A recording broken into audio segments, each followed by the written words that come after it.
وصلى الله على سيدنا محمد وعلى آله وصحبه وسلم. bandiraɓe yeɓoɓe Dental Dine TV,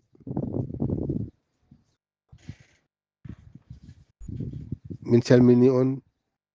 min juurima on, min ñaganima Allah moƴƴere. Goto e moɗon fof ɗo woni ene woniri, min mbiɗum assalamu aleykum wa rahmatullahi wa barakatuhu. caggal noon nde jettuɗen Allah, julɗen e annabi o Muhammadin sallllahu alayhi wa sallam.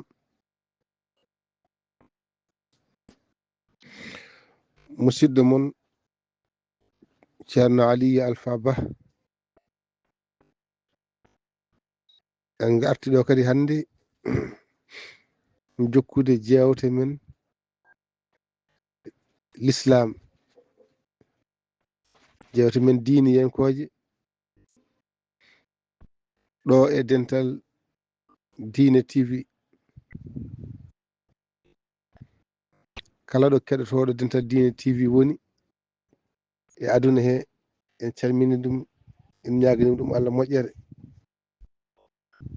barke lewru ndu e barke joom lewru ndu annabi o sallllahu alayhi wa sallam. hande noon yewtere meɗen abbiti koko fati e wurtingol jamma julde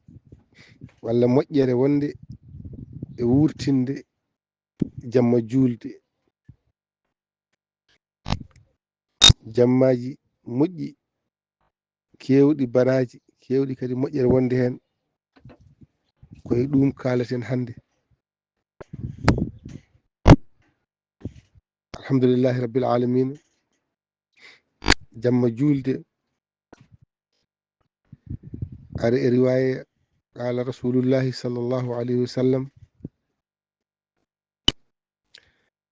man ahya leylatul eid lam yamut qalbahu yawma tamutul qulub. maana jamma iidi so lewru ndi yama wiyata ene wona julde, on jamma wiyete jamma leylatul eid. on ɗon jamma ko jamma moƴƴuɗo wurtinde no feewi. baraji mawɗi ene goni hen. kanko annabi o sallllahu alayhi wa sallam wonɗo o haali, o wi kala gurtinɗo oɗo jamma Allah warata ɓernde makko ñande ɓerɗe mayata. masalan e gueɗe ɗiɗi: ɓernde mayde ko ɓernde wasa huccidde Allah subhanahu wa taala. ɓernde mayde ko so tawi jomum o daroyima janggo e yeeso Allah subhanahu wa taala. jogade ɓernde mayde ko ɓernde nde huccitano e Allah gila to aduna ga. so o mayi ɓernde nde ala ko wawi darnude e yeeso Allah. ɓernde mayde ko ɓernde nde wona ɓernde julɗo, ɓernde gasde e l'islam.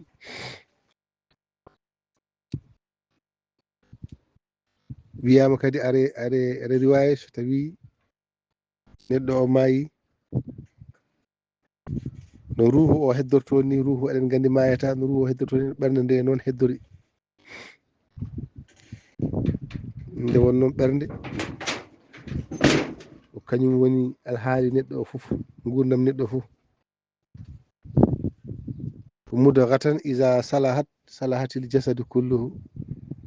aw iza salahat salahatil mar'u kulluhu. so tawi ɓernde nde o moƴƴini moƴƴingol, ko moƴƴel ɓernde nde moƴƴi, neɗɗo o fof moƴƴi hawala, walla ɓandu ndu fof moƴƴi, ko neɗɗo o tan moƴƴi. moƴƴugol biyetegol ɗon noon ngol ko moƴƴugol wonde julɗo l'islamiyanke. ɗum waɗi wurtinde oɗo jamma mo Allah hokki ɓernde mum wawde huccitirde Allah wurtinde ɗiɗo jammaji hiya Allah yaala hurtinde jammaji ɗi ganduɗa ko jammaji moƴƴi mbaɗino oɗo jamma ni ko ɓen woni ɓe hadis o haalata ɗo. wiyama kala gurtinɗo jamma o wurtinde nde ko walde rewde Allah e jamma he e façon fof noon dewe Allah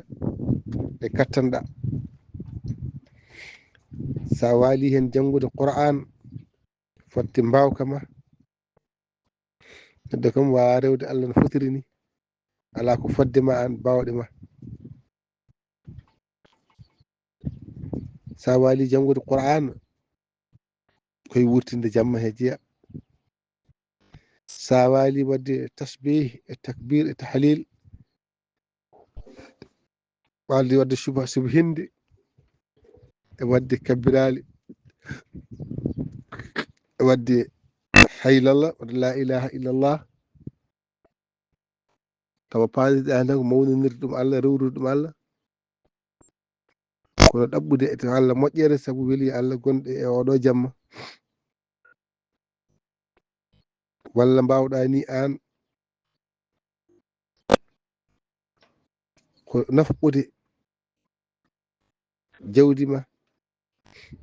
wadde feere miskineɓe ñammina ɗumen walla ni nafka jawdi ma tan walla jokka en ndem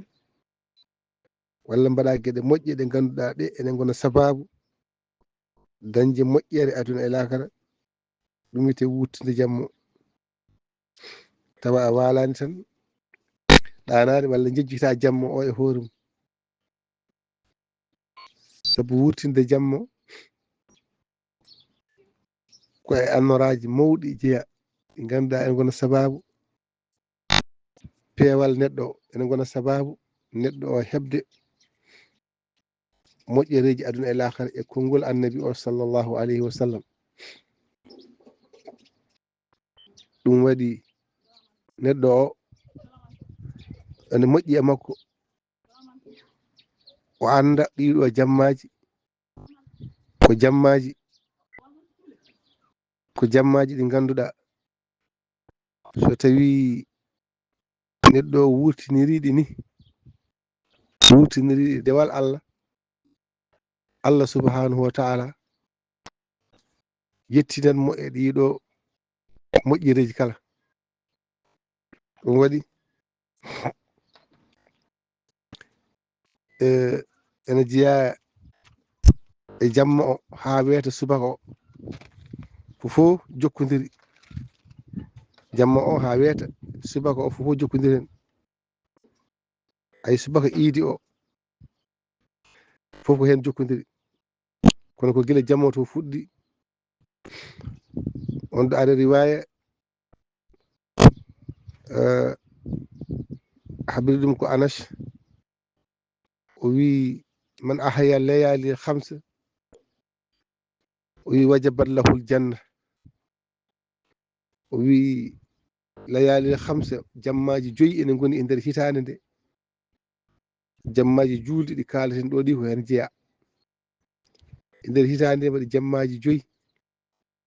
ɗin ɗon jammaji kala mo wurtiniɗi jamma hen fof garɗo mbalɗa wurtinirde jamma o wurtinirde ɗum noon de Allah o wi wajabat lahul janna o wi leylatu tarawih woni jammaji korka jammaji julde jammaji lewru korka ɗiɗo julɗe tarawih haji baɗeteɗi hen ɗi yimɓe mbala wurtinirde jammaji mbaɗa hen ko wiyete qiyamul leyli darade jamma mbaɗa tarawih haji wurtinira jammaji lewru korka ɗi o wi baɗɗo noon ha lewru ndu maayi wajabat lahul jannat. eɗen gandi hadis annabi sallllahu alayhi wa sallam o wiyata man qama ramadana imanan wahtisaban ghufira lahu ma taqaddama min zambi. Ndeke noon kala dariɗo jamma ramadan o waali wurtindirde jammaji ɗi rewde Allah ma Allah yaafo bakkutuji makko gardiɗi e kiiɗi ɗi fof. so neɗɗo yaafama bakkutuji ha laaɓi ndeki on wajabat lahul janna. ɗum waɗi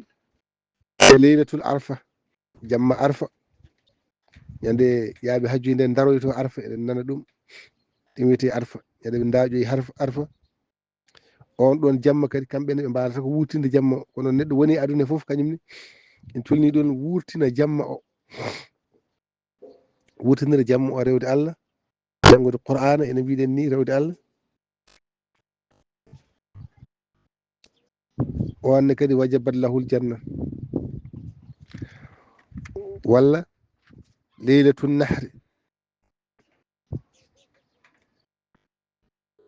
jamma julde taske o leylatul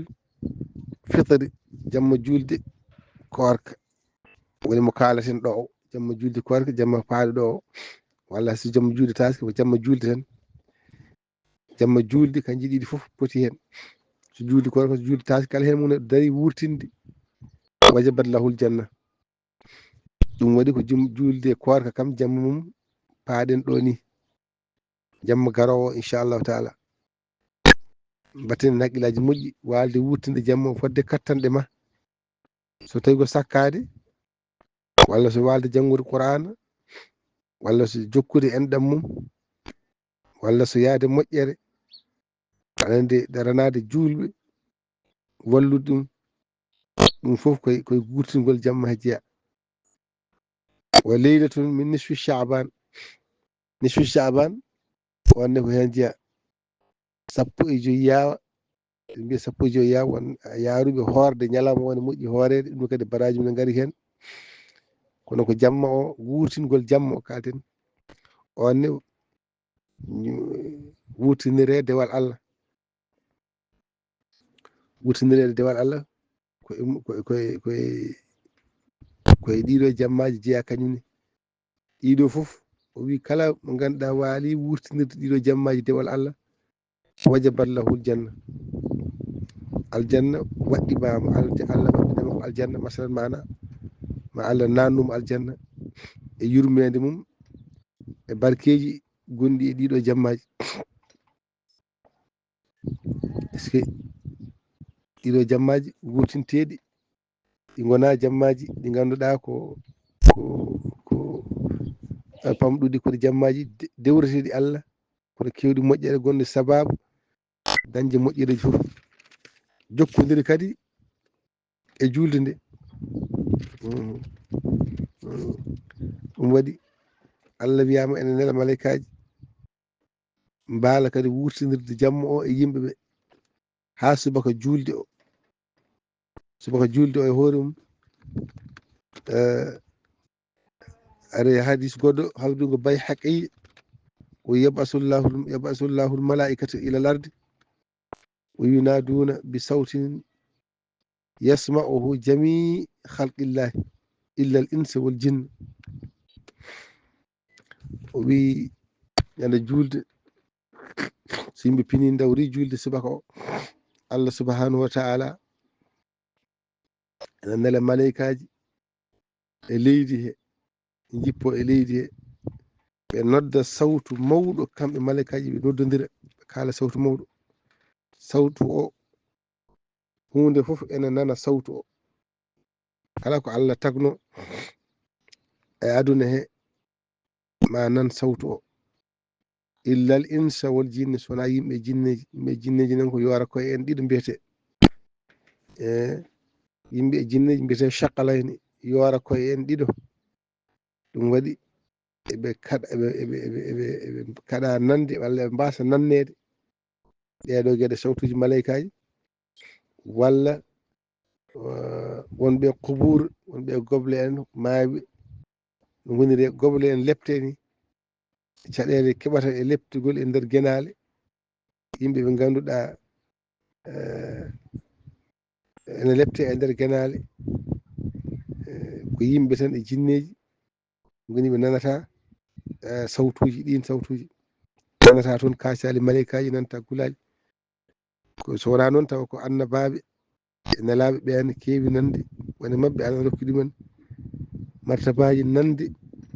wirtade kabri nana neɗɗo o ene lepte ɗon walla neɗɗo o ene dañi caɗele walla neɗɗo on woni yurmede walla ko nandi hen kono ɗiɗo noddali ɗi malaikaji noddodirta ñande subaka julde yasma'uhu jami halqillahi illa al insi wal jinne so wona yimɓe e jinneji tan goni ko nanata ɗum koɓe gewnodirta ko ɓe mbiyata yaquluna ya ummatu muhammadin akhriju ila rabbil karim ɓe ewno subaka law hankkadi ñande julde nde ɓe gona wiide onon ummatu muhammadin sallllahu alayhi wa sallam leñol nelaɗo Allah sallallahu alaihi wasallam ɓe ewno en jalte faade e jommon Allah subhanahu wa ta'ala masala mana ɓoccidde e jommon jalte faade e notoyade rabbil karim jeyɗo tedduɗo Allah subhanahu wa ta'ala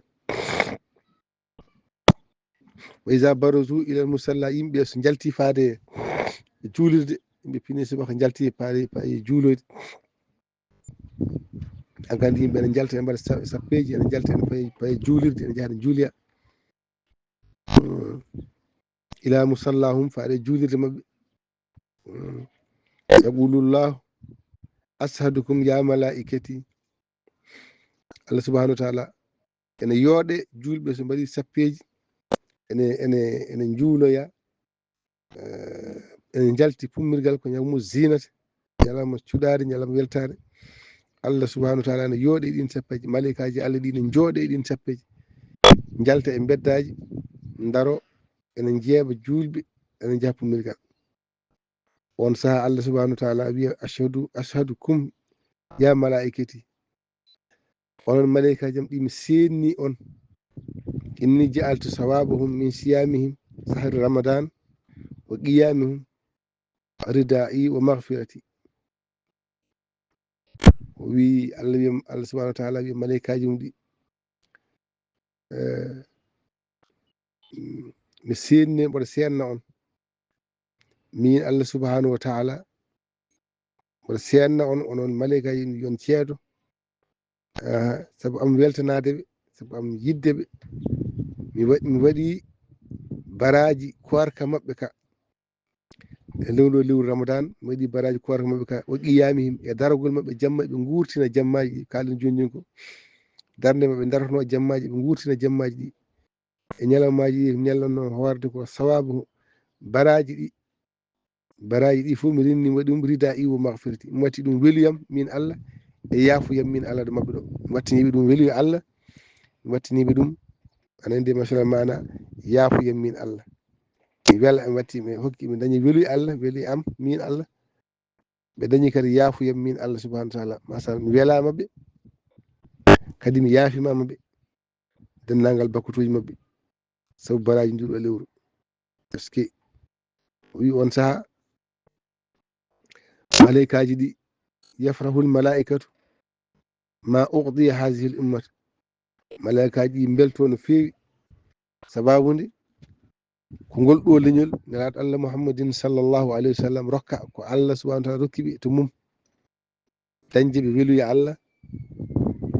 Allah woni yurmede Allah sabu kala mo Allah wela o yurmima ɗum kala mo yurmi o nanni ɗum yurmede makko on o leptata ɗum woni o wi yafrahul malaikatu malaikaji belto sabu ko ngol ɗo leñol rokka ko e teddugal leñol nabi sallam ɗum wiyete ridallahi l akbar ɗum wiyete maghfiratu zunub kafragal Allah subhanahu wa ta'ala yaafade neɗɗo yaafade jiya mum Allah subhanahu wa ta'ala welede jiya mum Allah wattu ene ɓen Allah wela yaafi Allah wela yaafi gonti e yurmede Allah Allah nanni neɗɗo e yurmede mum hankanti hunde fof neɗɗo o waƴaka ala fof ko neɗɗo waƴaka neɗɗo waƴaka hasbore waƴaka hay hunde o naati e weluyo Allah jobdi makko tan ko aljanna, jobdi makko tan ko aljanna. Parce que ɗum ko hunde mawde no feewi no feewi no feewi no feewi no feewi. ari riwaya kadi ñande julde taske, ñande julde korka walla julde taske suba ko julde to ko adi fummo yeede, ko adi fummo yeede. Sa sallam o wi qala Anas ibnu Anas o wi anna nabi sallallahu alaihi wasallam man qala subhanallahi wa bihamdihi yawma al-eid, o wi subhanallahi wa bihamdihi la ilaha illa Allah wahdahu la sharika lahu lahul mulku wa lahul hamd yuhyi wa yumiitu wa huwa hayyun la yamuutu biyadihi l-khayru wa huwa ala kulli shay'in qadirun. O wini laabi temedde nayyi kala biɗo ni subaka julde ko adi fummo yeede laabi temedde nayyi. So jangi ɗum ɗo laabi temedde nayyi, Allah subhanahu wa ta'ala ma Allah nannu. Tawi noon so wini o ƴetta baraji ɗiɗo fof o nelda ɗum dendagal mayɓe, o ƴetta baraji ɗi ko wini ko baraji ɗi o nelda o ahadaha li amwatil muslimin, o nelda baraji ɗi dendagal mayɓe julɓe, o neldi ɗum ɗo baraji ko jangi ko waɗi ɗum hada e dendagal mayɓe julɓe. Allah subhanahu wa ta'ala dakhala kullu qabri alfu nuran, ma Allah nanu e kala qabri mayɗo julɗo ɗo woni, ma Allah nanu kala e qabri mum anno alfu ujunere, alfu nuran, annoraji ujunere. Parce que kanko ne jiwdi makko e Allah subhanahu wa ta'ala janngo yawmal qiyamati so darima yeeso Allah subhanahu wa ta'ala janngo subaka janngo astahfirullah, kanko ne janngo so tawi o ruttima e joom makko o waɗama e qabri makko wa yaj'alullahu lahu fi qabrihi alfu nuran iza mata. So maayi kanko ne yaj'alullahu lahu alfu nuran, ma Allah waɗanmo annoraji ujunere e qabri makko. Allah kadi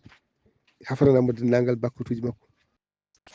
ɗum noon batteten haqqillaji moƴƴi wutinde ɗiɗo jammaji, wadde dowuji e ɗiɗo subakaji julde, andude kadi Allah subhanahu wa ta'ala ndeɗo moƴƴere nde o resani julɓe e yidde julɓe e yidde leñol nelaɗo Muhammad sallallahu alaihi wasallam fof yo dañ ɗiɗo moƴƴereji. ɗum fof noon ko sabu barke annabi o sallallahu alaihi wasallam wonde julɗo. So neɗɗo woni ɗum tan yo ñagoto Allah ko yo Allah rokkude o yokkumo aɗa nde ko wiyete ko halawatul iman, dakamme imanagal billahi mo. Imanagal billahi noon ko huccitirde Allah, huccidde Allah. Yo Allah waɗan en noon. Alhamdulillahi rabbil alamin. On calmini galle o fof, dental Dina TV, en wonima coordinateur galle o ceerno men ceerno Yahya Ly. en calminimo ɗo woni eno woniri, en duwanimama mo, en ñaganima Allah moƴƴere dendagal hettiyankoɓe men to goni ene goniri. Allahumma salli ala sayyidina Muhammadin wa sallim.